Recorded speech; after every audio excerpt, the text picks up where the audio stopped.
turamutse tuyifuriza ibihe vyiza. Turi kuri Kwizera TV kuri microphone Gibienfait Customs. Tukaba twatembereye turi mu ntara ya Rumonge muri zone Magara muri commune Bugarama, aho twashoboye gushika ku rugo rw'umuhisi Revera Pasteur Bazira Samuel. Tukaba twashitse akaba yaryamiye ko abagabo itariki 31 z'ukwezi kwa gatatu, ariko bakaza kumuhambana iteka ku munsi y'uno munsi itariki 13 z'ukwezi kwa kane mu 2021.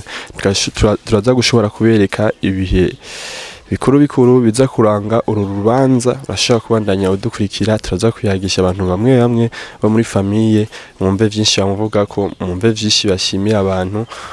Turagushimira yuza kubandanya wowe udukurikirana, ugire ibihe vyiza aho uri hose. Nk'uko twabibemereye tugira rutanguye kuyagisha abantu bamwe bamwe mu muryango, twumve ico bashaka gushikiriza. Tukuramutse gute?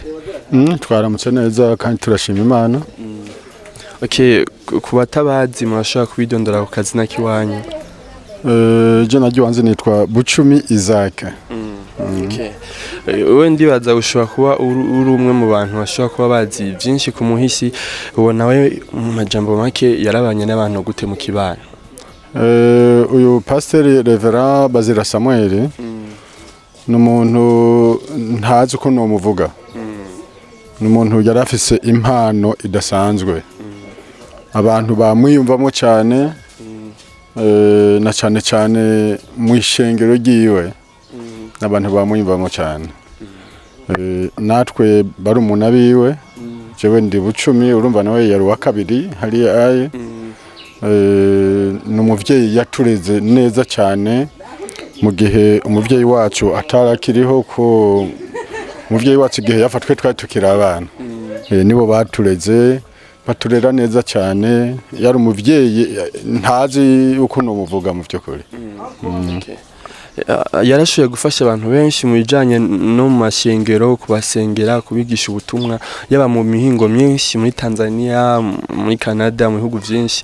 Abantu bariko baradukurikirana, iyo yafashije mu bintu nk'ivyo, nakaye kajambo kwihumure mushobora kubashikiriza? Icambere ico twabahumuriza ko nuko yakoreye Imana mu bihe vyiwe byose yabayeho, kandi abo yasuguriye ubutumwa bwo bose baramwiyumvamwo cyane, kuko yarafise impano idasanzwe yo kuvuga ijambo ry'Imana n'abantu bakaryumva. Rero abantu bose yoba yarasiguriye, yarabwiye ijambo ry'Imana, twababwira ati twebwe umuryango nibahumure, ijambo ry'Imana yabigishize barifate neza, kuko nawe turizera ko twebwe umuryango yasitse mu bwami bwa Data. Yego. Hari abantu benshi bashaka ko baraterereye bagafasha kubijanye n'urubanza rw'uno munsi, nabone nakaye kajambo bashaka kubabwira? Na cyane dushimire inshuti, ababanyi n'umuryango, kuko bamaze kumva izo nkuru z'urupfu rw'uwo mu pastori wacu, baratubaye hagufi. Inshuti, ababanyi n'umuryango ntaco batakoze kugira ngo ntihagire ico tubura mu gihe cyose twari turi ngaha aye. Kigira kabiri naco, abo yasiguriye ubutumwa, urona hari abantu nk'abari Mutabira, Nyarugusu, bagize amahirwe bagenda mu bihugu byo hanze.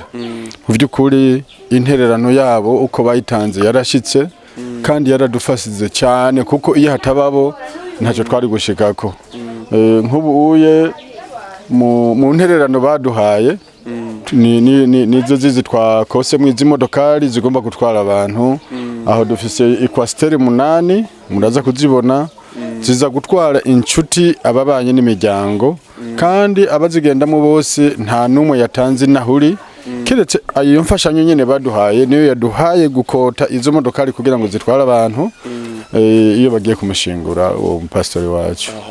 Okay, tugushimiye rero ngira nitwashobora gushika handi hano turashobora none kuyagisha. Sawa n'ivyo abankenerwa murandondera ndi hano nta kibazo. Sawa.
turakwinginze rero kugira ngo bane natwe aho dutanguye iki gikorwa cyo kumuherekeza ubwa nyuma uzigame umwe wese muri twebwe ariko kandi ubushizeho kuduha amahoro kugira ngo ibyo dukora byose tubikore twiyumvira ibyizigiro wamaze kuduha byo kuzobana nawe mu bwami bwawe ibihe bitazoshira. Tubisabye dutyo twizeye mu izina rya Yesu Kristo umwami n'umukiza wacu. Zizigira Yesu gusa, nziza azoncisha mu girimba c'ijuru. Zizigira Yesu gusa, murikirwa n'umuco wamwe mu Imana yera. Iyanjana sinemba, zizigira Yesu gusa. Zizigira ngiriho,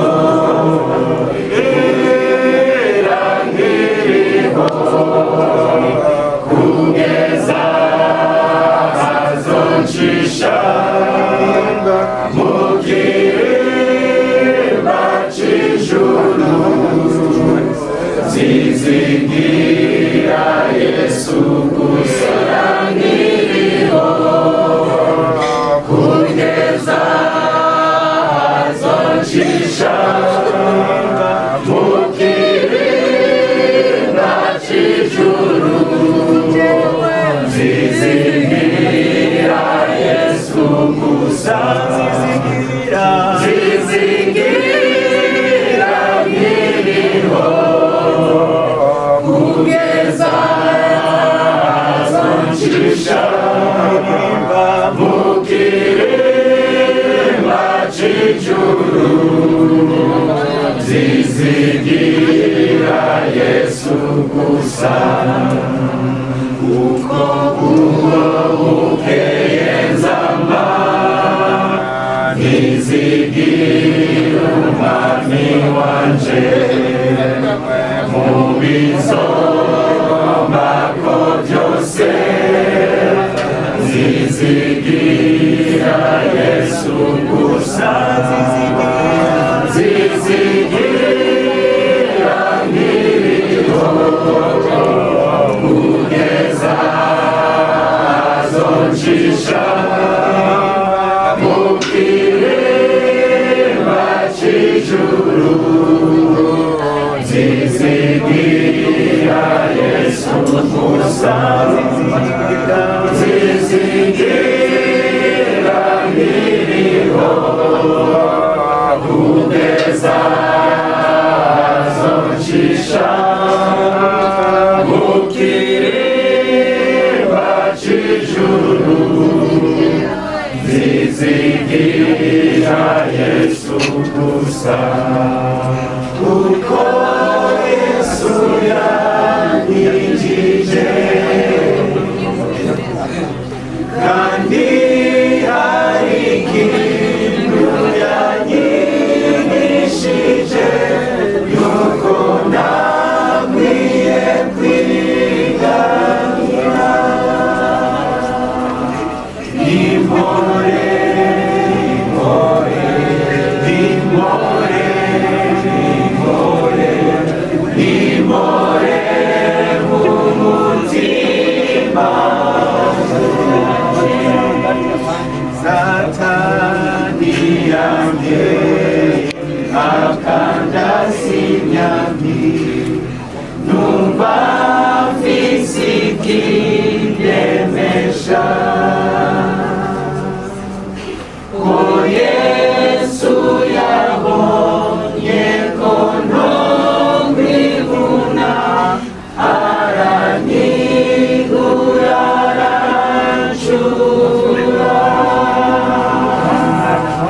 Impore, impore, impore, impore, impore mu mutima. Zarabange ku giti, sinimwe gusa ni byose. Sinkibitwaye yarabi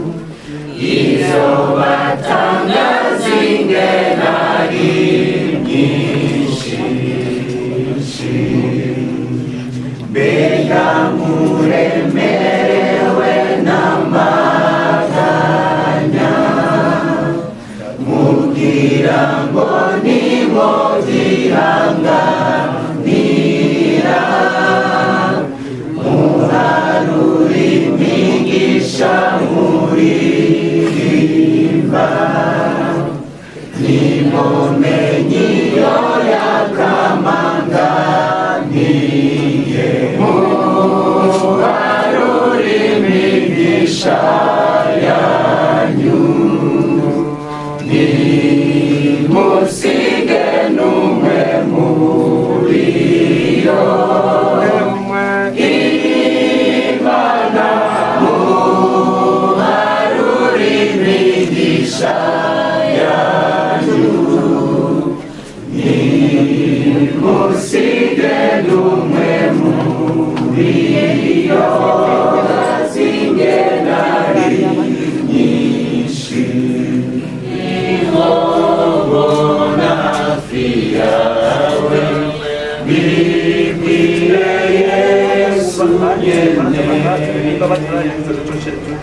uwo twavuze tutanse wabanye natwe wadufashije turagushimiye komeza kubana natwe tugira dutangure uru rugendo mwasi satani yozana imitego akazana n'ibitsitaza akaguteza ukwihebura no kwiganyira turazi yuko uri kumwe natwe komeza kujana natwe uva mu ntango z'ibi birori kugeza aho tubisozerera byose tubishize mu maboko yawe twizeye kuri kumwe natwe mu izina rya Yesu Kristo umwami n'umukiza wacu Ajya mw'ijuru azabucuruzi uwo munsi abo cyanditswe mabakinjira mukorera umusibire tena mama z'urukundo rw'Imana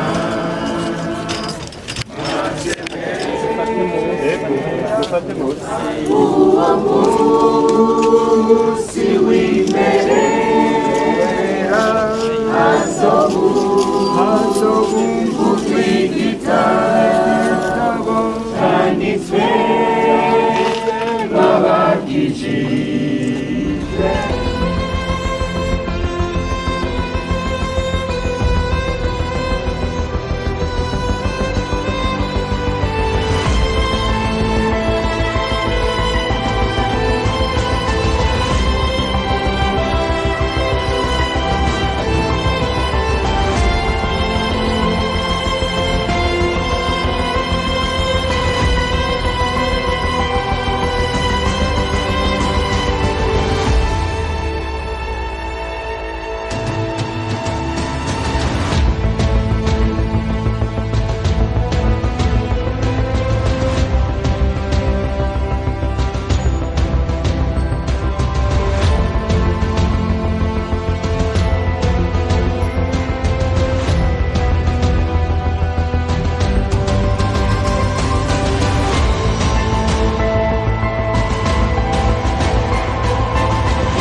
Minha barriga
twese mu ijuru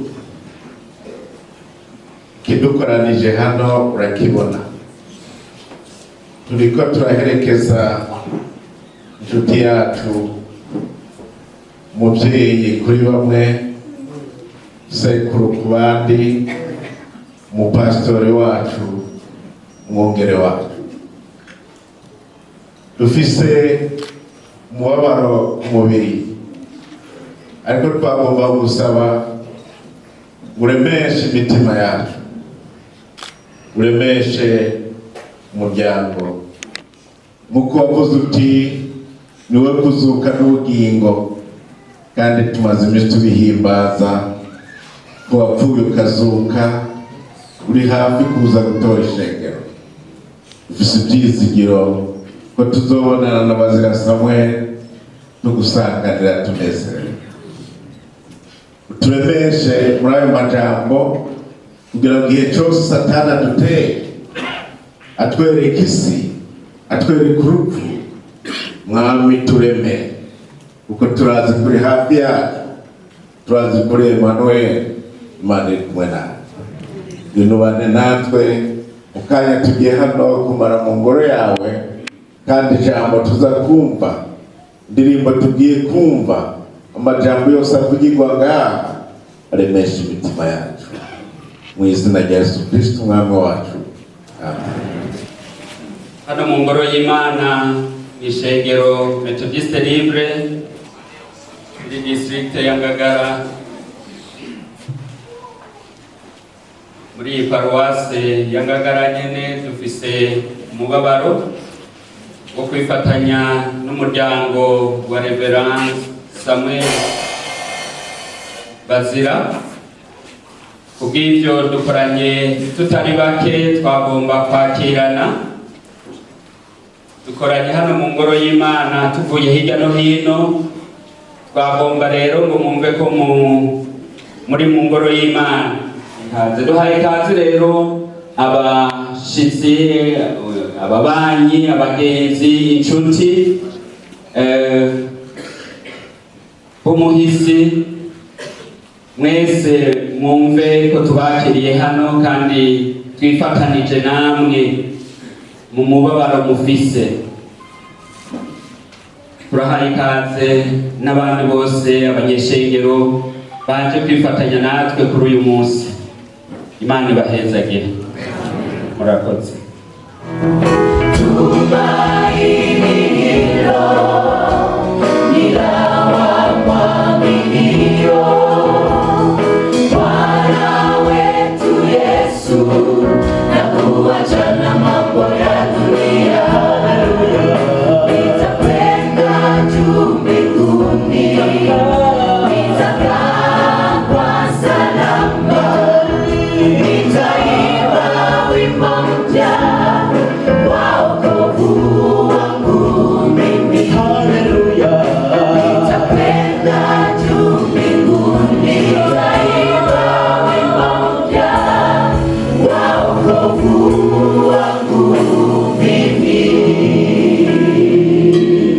Reverend Pasteur Batira Samuel yavutse mu mwaka w'igihumbi kimwe amajana 946 i Buyenzi muri komine Muhuta mu ntara ya Bujumbura, ubu ni mu ntara ya Rumonge. Yabatirijwe mu ishengero rya Pentecote.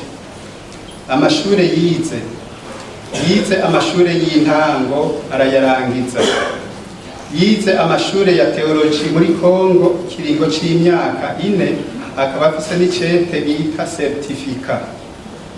Mu mwaka w'igihumbi kimwe amajana 970 yubakanye na Barahinduka Madalene. Ibikorwa yaranguye. Mu mwaka w'igihumbi kimwe amajana 969 yabaye umuvugabutumwa mu ishengero rya Pentecote rya Mugendo mu Burundi. Mu mwaka w'igihumbi kimwe amajana 972 yahungiye mu gihugu ca Kongo kicitwa Zaire, yashikiye mu ishengero rya Methodiste Libre asaba kuryakirwamwo riramwemerera. Mu mwaka w'igihumbi kimwe amajana 975 byamutoreye kuba umuvugabutumwa mu ishengero ry'Ikenya muri Kongo. Mu mwaka w'igihumbi kimwe amajana 978 yatorewe kuba amenyerezwa ubupasitori. Mu mwaka w'igihumbi kimwe amajana 980 yahezagiriwe ubudiyakoni, acatumwa kurongora paruwase Kenya ububwiriza bwa Nundu muri Kongo. Umwaka w'igihumbi kimwe amajana 984 yahezagiriwe ubupasitori, aca atumwa kurongora paruwase Kenya muri Kongo. Umwaka w'igihumbi kimwe amajana 989 arahunguka ashikira muri paruwase Rutunga mu bubwiriza bwa Rutunga. Inama y'umwaka y'ishengero Methodiste Libre ica imutuma kurongora paruwase Rutunga. Mu mwaka w'igihumbi kimwe amajana 991 yabaye umubwiriza w'imfatakibanza w'ubwiriza bwa Rutunga. Mu mwaka w'igihumbi kimwe amajana 992 gushika umwaka w'igihumbi kimwe amajana 996 yatorewe kuba umubwiriza w'ubwiriza bwa Rutunga, acatumwa kurongora paruwase Rutunga. Mu mwaka w'igihumbi kimwe amajana 996 igihugu cacu cari mu ntambara. Musenyeri Umuhisi Nzeyimana Noah hari ibikorwa yamutumye kurangura mu ishengero Methodiste Libre mu Burundi, kuko yari mu buhungiro mu gihugu ca Kenya. Mu mwaka w'igihumbi kimwe amajana 997 yagiye mu gihugu kibanyi ca Tanzania gukora ibikorwa by'ishengero. Intambara mu Burundi ica irarushiriza, acagumayo, aca aterwa iteka ryo kuba umubwiriza arongora ububwiriza bwa Muyobozi, bukaba bwari bugizwe n'amakambi yose y'impunzi z'Abarundi ariyo Muyobozi, Mutabira, Nduta, Rukore, Mutendeye. Mu mwaka w'ibihumbi 2003 niho yasubira guhunguka, yakiriwe n'inama y'umwaka y'uburengero Methodiste Libre, aca atumwa mu gihugu gishasha ca Rumonge gushika ibaye paruwasi. mu bihumbi 2006. Mu mwaka w'ibihumbi 2007 gushika mu bihumbi 2011 yatumwe kurongora Paruwase Kabunambo. Muri ico kiringo nyene yarabaye umufasha mu pasitori muri Paruwase Magara umwaka umwe gusa. Mu mwaka w'ibihumbi 2012 gushika mu mwaka w'ibihumbi 2020 yakoreye muri Paruwase Minago gushika aroye mu karuhuko k'izabukuru mu kwezi kwa munani umwaka uheze. Uko yakurikiranywe mu bihe yararwaye, ishengero ryambaye hafi mu kumusuhuza no kumusengera. Ashitse mu bitaro abarongozi twaramusanzeyo turamusengera, kandi igihe cyose yari akivuga yariyegereza Imana, ibintu bizotuma tutamwibagira. Yari umuntu atanga impanuro mu bubatse, mu bakiri bato no mu barongozi. Yari umuntu atwenza cyane. Mu gihe yaba ariko arasigura, nta mukristo yigera arambirwa canke asinzira. Imana mwakire mu bwami bwayo. Murakoze. Umuntu wese yavutse arakura agashika mu bigero akaja mu mashyirahamwe anyuranye, ariko aba afise umuryango yavutsemo. N'umwami Yesu Kristo wajya amubwiye mu kabiraba neza, arafise umuryango yavukamo. Rero bakundwa muri hano, bahagaze hano nk'umuryango, duserukira umuryango wa Pasiteri Bazira Samuel, kugira ngo tubakire ku masonga icyo yamaze muri uwo muryango, kuko ngo bivuga byose ngo tubirangize ni byinshi cyane kandi bigira akamaro. Umurisi Reverend Pasiteri Bazira Samuel yavukiye i Buyenzi, ku mutumba wa Buyenzi, komine Buyenzi ariyo mu Butayubu, intara ya Rumonge, mu mwaka w'igihumbi kimwe amajana 947. Mu muryango w'abasura, se yitwa Ndimubandi Timoteyo, nyina Arambiga Valeria. Yubatse utwiwe mu gihumbi kimwe amajana 970. None umuhisi Reverend Pasiteri Bazira Samuel yamaze iki mu muryango? Bwa mbere yari intwari, yari kiremesha, yari umubyeyi, kuko se wiwe Pasiteri Ndimubandi amaze kwitaba Imana mu buhungiro muri Kongo, iyo bita RDC y'ubu, mu mwaka w'igihumbi kimwe amajana 974, umuhisi Reverend Pasiteri Bazira Samuel yaciye yegeranya umuryango wari usizwe n'umubyeyi wiwe wari ugizwe n'umupfakazi n'abana ndwi, arawurera awukorera nk'ibyo umubyeyi wabo yari kubakorera.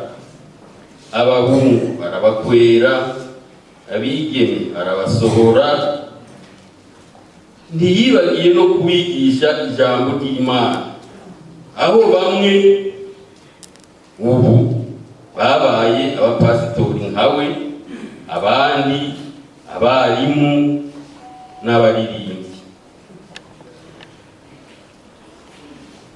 Ikindi no mu kubatoranya, murazi ko ese turabarundi hano, iyo ibintu bigeze ku gutorana ibintu biracangana gose, ariko hageze mu gutorana, kubera bwa butwari twavuga, uyu muhisi mubona hano Reverend Pasiteri Bazira Samuel nta muntu yiyambaje, Reverend Pasteur Bazira Samuel yari kandi kiremesha kuko watanguriye imbere yabivuze muri kumwe mu by'ukuri irungu ntiryagufata. Yari umuntu afite impanuro nyinshi, ibiganiro byinshi byiza byubaka.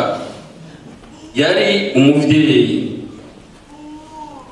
kuko hamwe nuko twavuze yuko yegeranije umuryango umuvukako, umuryango wiwe yarareze n'abandi bana benshi baba mu muryango canke barundi, kandi cyari gitangaje ugeze iwe ntibashobora gutandukanya ati uyu ni umwana abyara mu maraso cyangwa uyu ni umwana aretse. Bose yabafata kumwe mu burenganzira bumwe, kandi yarakunda cyane abana kubashyira mu ishuri. Reverend Bazira Samuel yari intwari koko, haba mu rugo iwe, mu kibano, naho nyene yaba aho mu buhungiro muri Kongo cyangwa Tanzania, yabaye umunyamahoro. Muri Reverend Pasteur Bazira Samuel akaba asize umupfakazi, abahungu 3 abyara, n'umva kwabo yareze bari benshi, n'abuzukuru 4. Imana mwakire ubwami bwayo. Aka kanya nako tugomba kumva indirimbo y'umuryango.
wako, mavumbini ulitoka na mavumbini utarudi.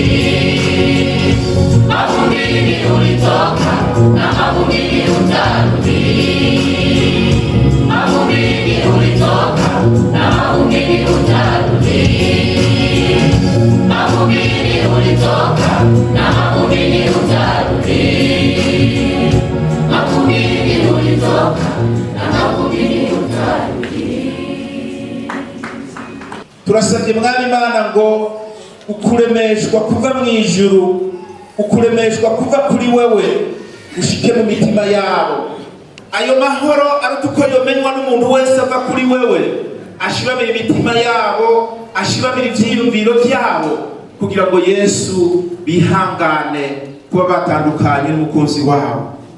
Turabasabiye rero mwami, mu ntambara barimwo ngo bambike ibigwanishwa, ariko bo ubwabo bemere kugwa kwambara ivyo bigwanishwa, kugira ngo bagwane intambara nziza, maze umunsi umwe baze bahagarare bashingira bavuga bati nagwanye intambara nziza. Bari mu rugendo, turabasabiye mwami mu rugendo barimwo, rurimo ibigeragezo bitandukanye, rurimo ibigeragezo kwizera byinshi. Data wo mwijuru, ubahe kwiha intumbero yo kutakoko batanguye urugendo bazorubandanya kugeza bashitse imbere yawe bakavuga bati narangije urugendo. Ubugingo bwacu butarangirira hano ku isi, ariko mwami urupfu ari irembo ritwinjiza ahantu aho tuzobaho ibihe bidashira. Abahisemo kukwizera tukagendana nawe, tukagwana intambara nziza, tukarangiza urugendo, tukaziga mu kwizera kwacu. Nuko rero mwami, nuwo mugisha, nuko kuremeshwa n'izo nkomezi dusabiye umuryango wose, mwami gukomeze ubane nabo, ubakomeze, ubihanganishe, ubagirire neza muri byose. Bisenze mu izina rya Data wa twese n'iry'Umwana n'irya Mpwemu Yera.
muremyi w'ibintu byose, ibintu byose byamukako kandi bikakugarukako, turi imbere yawe muri aya masaha tugushimira ibikorwa bikomeye kandi bihambaye uvuye kudukorera. Abari hariya kuri morgue wabanye nabo maze ubashikana ku rusengero, ibikorwa bikorekeye hariya ku rusengero turabigushimiye kandi byari byiza. Tugushimiye ingene ugendanye natwe ukabudushikanya hano muri iki kibanza aho tuzanywe no kugira ngo duherekeze umubiri w'umukozi wawe uwo wahamagaye akiri hano ku isi akagukorera mu gihe cyiwe cyose. Uyu munsi akaba nanone aruhukiye mu kibanza cyiza wamuteguriye, ariko umubiri we tukaba tuwuherekeje muri iki kibanza. Turagusavye Mana yacu kugira ngo ubandanye nanone gukomeza imitima yacu twebwe twese abari hano, wihanganishe nanone umuryango, ukomeze uremeshe kuko niwe bishoboye, niwe uvugana n'imitima y'abantu maze abantu bagahumurika bakumva ihumure rivuye iwawe. Twebwe abantu turashobora kuvuga ariko amajambo yacu ntafise ububasha nk'ijambo ryawe.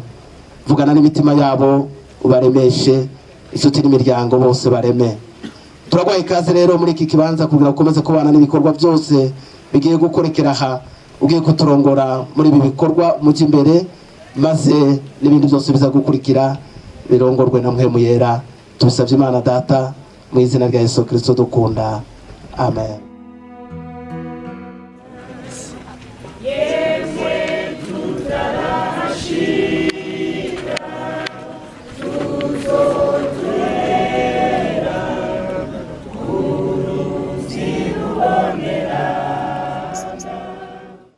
Amajambo y'Imana dusoma muri Yohana 11 ku murongo wa 25 aratubwira ngo ni jewe kuzuka n'ubugingo, unyizera niyo yoba yarapfuye azobaho, kandi uriho wese anyizera ntazokwigera apfa gushitsa ibihe bidashira.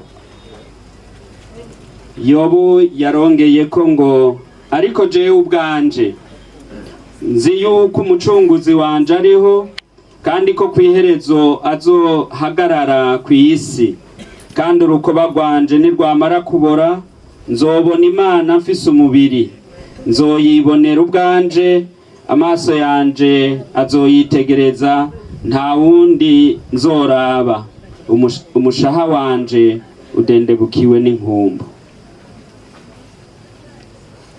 Paulo nawe arabivuga muri mucete ca mbere ca Timoteyo ngo kuko ataco twazanye mu isi kandi ataco dushobora kuyivanamwo. Uhoraho niwe yagavye kandi Uhoraho niwe agaburuje, izina ry'Uhoraho ishemagizwe.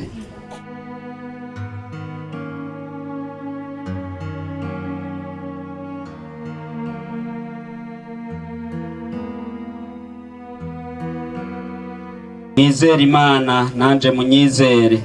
Imuhira kwa data hari amazu menshi, iyaba atariho mba ndabibabwiye. Tubura dute kumenya inzira?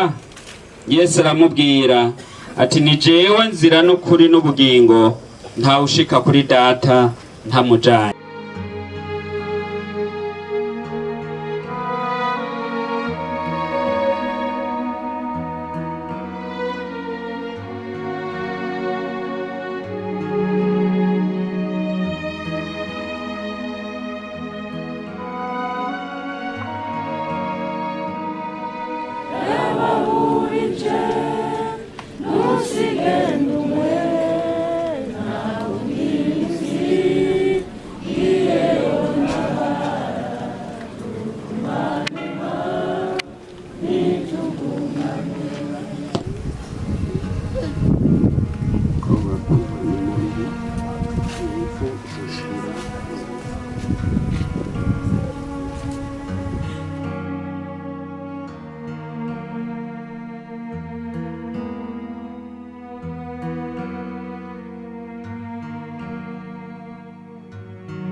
nagira rero ngo muri uyu mwanya duhe n'icyubahiro umwepiskopi wa Methodiste Libre mu Burundi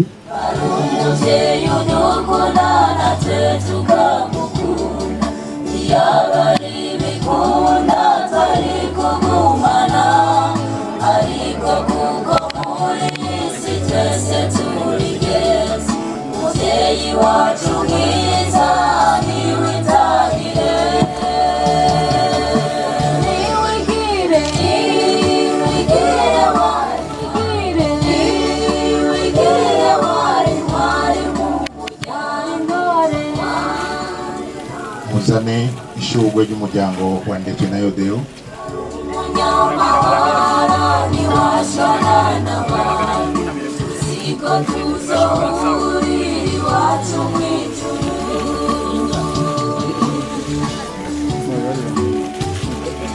yegereze ishurwe ry'umuryango wa Ndekwe Pawulo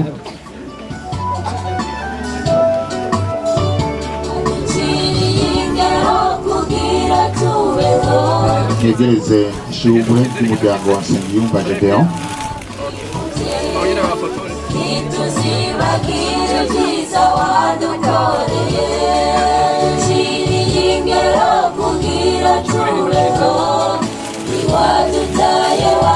mwegereze ishurwe ry'umuryango wa Magwandi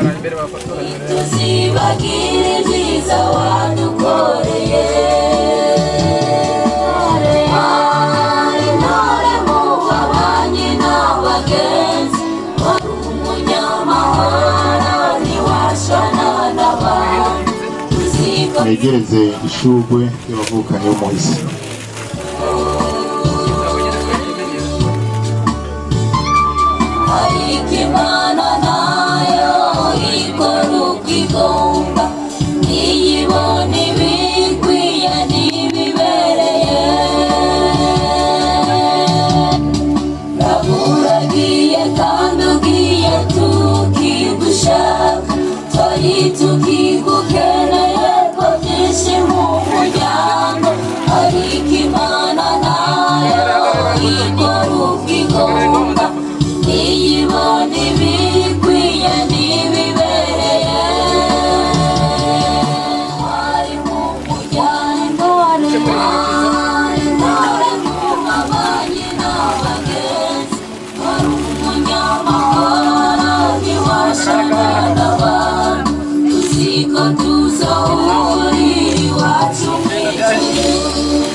ishurwe y'ububwiriza bw'amagara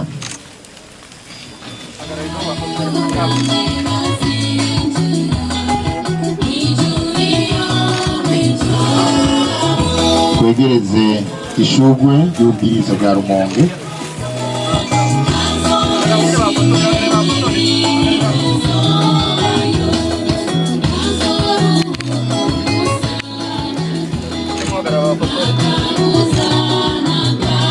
ishurwe y'Abanyamerika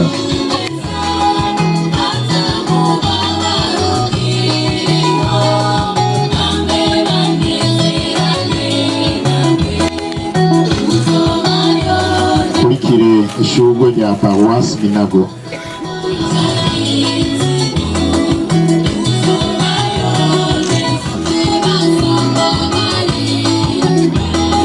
hakurikire ishurwe rya Chorale Centrale Magara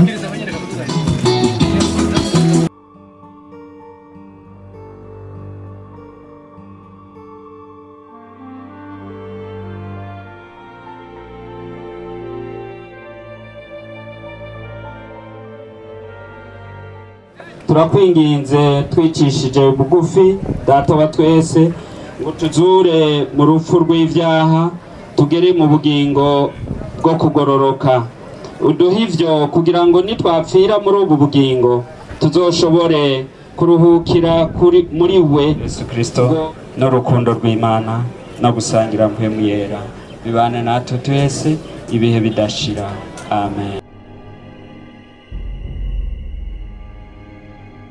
Teka mwabandanije mukurikirana twavuye mu Rumonge turamanuka twahise kuri Rwakarede turaja mu misa ku musezeri rya nyuma turamuhamvye tumuhambanya iteka twibaze iyi tariki 13 z'ukwezi kwa kane mu 2021 azoba ari tariki izokoma twibuka umunsi twavuga ati umubabaro ku muryango w'iwacu, ku nshuti, ku bagenzi bose.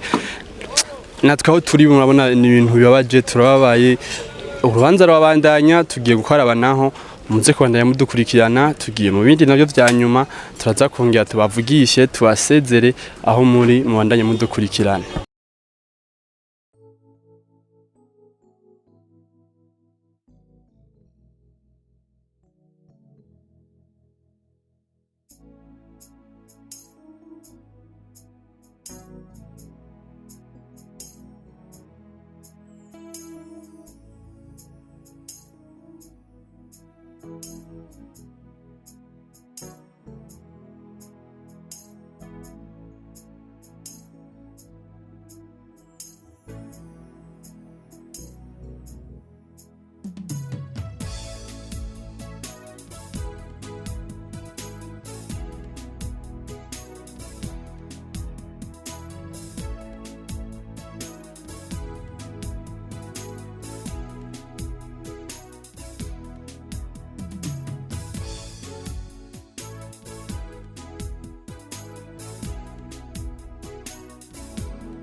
icubahiro cose tubereye mw'isi no mw'ijuru.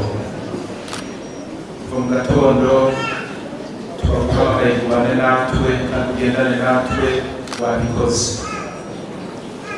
Kuri morgue ubana natwe, mu rusengero ubana natwe, aho tuvuye ku ruhavu ubane natwe. None rero Yesu, wakira amashimwe yacu, urakoze cyane kutugiriye neza.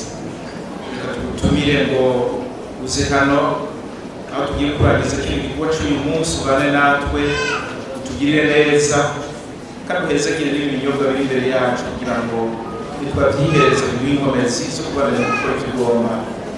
Kuba vyose bikorerwa tubishyize mu maboko yawe, bisinze mu izina rya Yesu Kristo umwami wacu.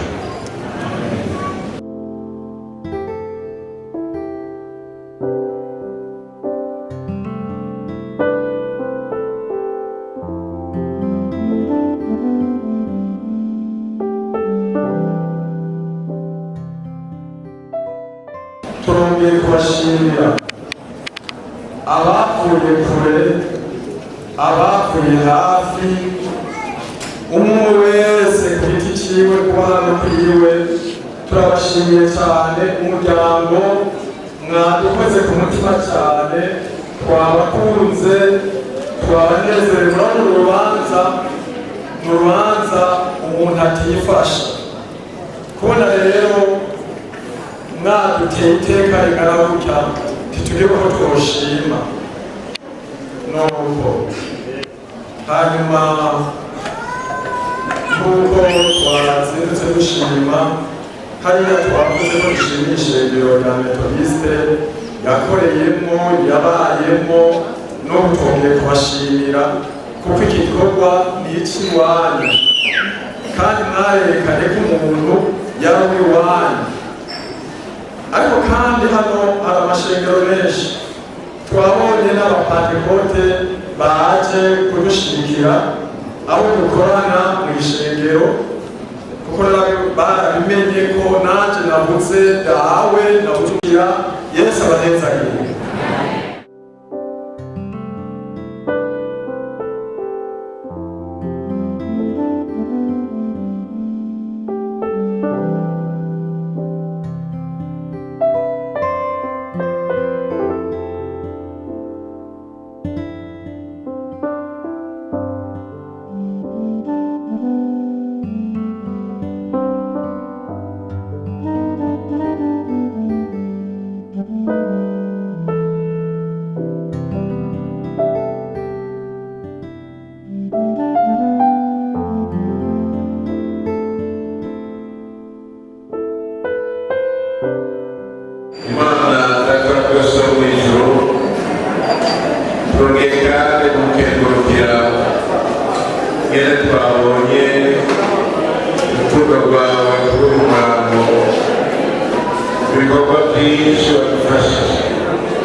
Uzigaba umuntu wese ibisabwe twizeye mu izina rya Yesu Kristo umwami wacu.